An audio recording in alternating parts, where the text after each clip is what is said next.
Na minha pele, Lázaro Ramos. Este livro é dedicado aos meus pequenos gigantes João Vicente e Maria Antônia. Todos nós somos educados de maneira muito torta acerca do outro. O que a gente pode fazer é admitir que estamos em obra e ir corrigindo isso.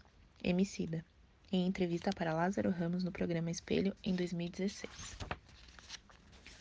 Prólogo, a saga do camarão. Este livro começou em 12 de outubro de 2007. Eu havia passado o dia anterior preso no aeroporto de Salvador por conta do apagão aéreo que assolava o país e estava com a mochila cheia de camarão seco, farinha, azeite de dendê e peixe frito que minha tia Helenita, que nós chamamos de Dindinha, insistiu para que eu levasse.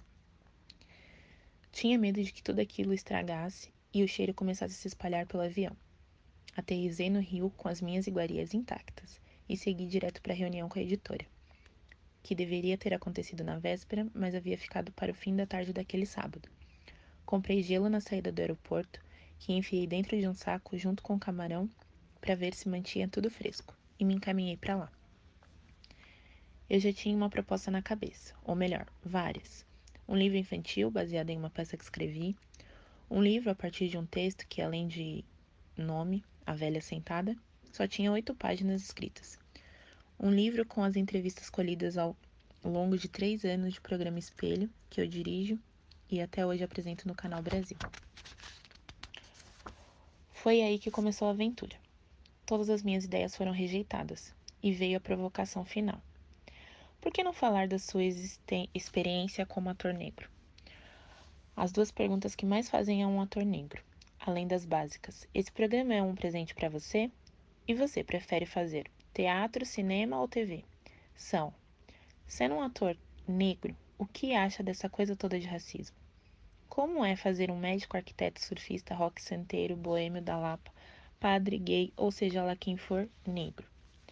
Quando ouço essa última, sempre me dá vontade de responder algo bem esdrúxulo do tipo: não sei, pois nunca fiz um médico, arquiteto, surfista, rock santeiro, boêmio da Lapa, padre gay, ou seja lá quem for, verde. Às vezes, e sei que você, que me lê agora, também faz isso, no meio de uma conversa viajo para um universo paralelo e lembro ou imagino coisas. Neste momento, o universo paralelo se abriu e me lembrei de um papo que tive com o Wagner, o Moura.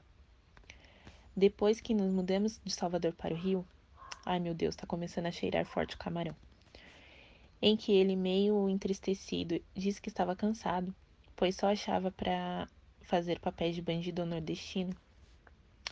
E eu, brother, que só sou chamado para fazer negro. Você pelo menos ainda tem 2 opções. Brinquei.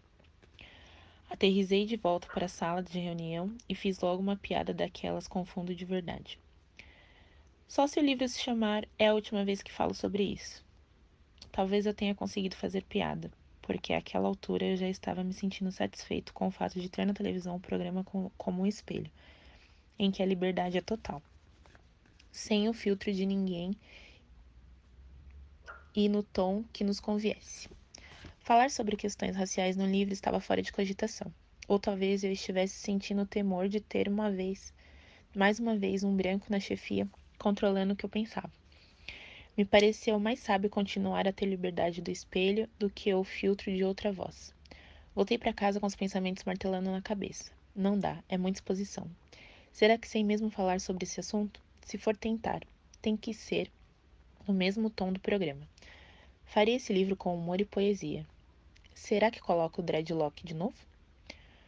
Só no dia seguinte percebi que no meio do caminho de volta tinha esquecido minhas coisas da Bahia em algum lugar. Tomara que quem achou pelo menos tenha gostado da farinha e do peixe de dindinha. Depois de ouvir Deus e o Mundo, voltei à editora. Dessa vez me pediram que contasse mais sobre a ilha de onde vem minha família. Tinham pensado melhor e talvez em um primeiro livro eu devesse falar de mim. Quase me levantei da cadeira, como um touro preparado para dar uma chifrada. Biografia nem pensar. Isso é um mico. Eu sou muito jovem para falar sobre minha vida. Sou uma exceção e história de exceção só confirma a regra. Fazer mais um livro sobre o ponto de vista de uma exceção não ajuda em nada a questão da exclusão dos negros no Brasil. Meu Deus, como fazer um relato quase autobiográfico sem tornar o texto uma apologia a mim mesmo e a meus pares um pouco mais bem-sucedidos? Só muito tempo depois surgiram os primeiros esboços deste livro. Afinal, por que não? Nos anos que se seguiram, realizei uma verdadeira viagem no processo de escrita. Todos os meus convidados do espelho, sem exceção, me ajudaram com informações e histórias e me deram a real dimensão da minha ignorância e falta de vivência sobre vários assuntos. Me identifiquei, sem me comparar, é claro, com passagens da biografia de Luiz Gama, o advogado também negro e baiano, e perturbei todo mundo dizendo para lerem o romance Um Defeito de Cor, da Ana Maria Gonçalves. Me emocionei ao escutar as histórias dos meus parentes mais velhos, dei muitas risadas ao relembrar as aventuras com os meus companheiros de teatro e os amigos de infância do bairro do Garcia. O espelho foi o grande marco. Surgiu a partir do Cabaré da Raça, em 97, espetáculo criado e ensinado pelo Bando de Teatro Olodum, grupo no qual entrei aos 16 anos, em Salvador. O programa estreou na TV quando já fazia 5 anos que eu estava longe do bando, morando no Rio. Ou seja, teve início num período em que eu já não estava mais tão próximo dos meus pares. Aqueles que compartilhavam comigo uma determinada visão sobre alguns aspectos da questão racial no Brasil. Ter passado a conviver com pessoas que não refletiam sobre o racismo no seu dia a dia me fez buscar argumentos para inserir esse tema nas conversas. Queria que elas percebessem o que para mim era tão claro. Queria dividir sem medo minha sensação de entrar no restaurante e ser o único negro do lugar. Queria mostrar as riquezas da cultura afro-brasileira, da qual eu tanto me orgulho e que é tantas vezes ignorada. A experiência no espelho me dizia que havia acontecido uma mudança de atitude e eu identificava nos negros uma vontade de não ficar na queixa. A palavra identidade que passou a aparecer com cada vez mais frequências, calou fundo em mim. Ao mesmo tempo que comecei a ter a clareza de que essa não é uma questão dos negros, é uma questão de qualquer cidadão brasileiro. Ela diz respeito ao país, é uma questão nacional. Para crescer, o Brasil precisa potencializar seus talentos, e o preconceito é um forte empecilho para que isso aconteça. Vamos buscar soluções efetivas para transformar essa situação? Essa viagem que começa aqui só é possível porque redescobri um mundo que é meu, mas que não pertence só a mim. Ele é parte de uma busca que todos nós devemos fazer para compreendermos quem somos. Por isso, sempre que eu falar de mim neste livro, estarei também falando sobre você, ou ao menos sobre essa busca saudável por identidades. Os momentos que soarem mais autobiográficos estão aqui apenas para servir de fio condutor da viagem que fiz para destrinchar esse tema. Se posso fazer alguma sugestão, aconselho que abra este livro não para encontrar minha biografia, mas para ouvir as vozes dos que estão ao meu lado. Essas páginas foram elaboradas por várias vozes. É uma narrativa capitaneada por mim, mas que conta com a contribuição de uma série de personagens, alguns famosos e muitos anônimos, que se reúnem aqui para contribuir um caudaloso fluxo de informações, sentimentos e reflexões. São pessoas de diferentes idades, profissões, gêneros e religiões. Uso esta espécie de apresentação para dizer que ainda tenho muito a aprender e que eu sei que ainda há muitas respostas a buscar fora e dentro de mim.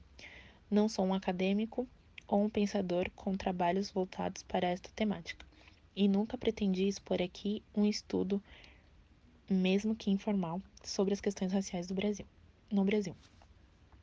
Sei que encontrei em você uma companhia que escolheu este livro numa livraria ou ganhou de presente de um amigo que não teve tempo de procurar outra coisa. Ou quem sabe você o encontrou jogado num canto e começou a folheá-lo por acaso. Quem é você? Provavelmente nunca saberei. Mas o importante é que o milagre aconteceu e agora estamos juntos, vestindo a mesma pele, esta pele que viaja conosco e que nos antecede. Espero que aqui você dialogue prazerosamente com outras pessoas. Com elas, além de ter aprendido muita coisa, organizei ideias, pontos de vistas e percepções a respeito de como somos afetados individual e coletivamente por simples gestos, sejam eles positivos ou negativos. A linha que costura este livro é a minha formação de identidade e consciência sobre esse tema, mas que, no fundo, é só um artifício para falar de todos nós. Por enquanto, é isso. Boa viagem. PS.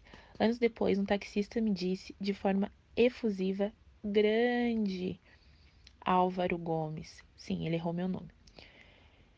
É a segunda vez que levo você no meu carro.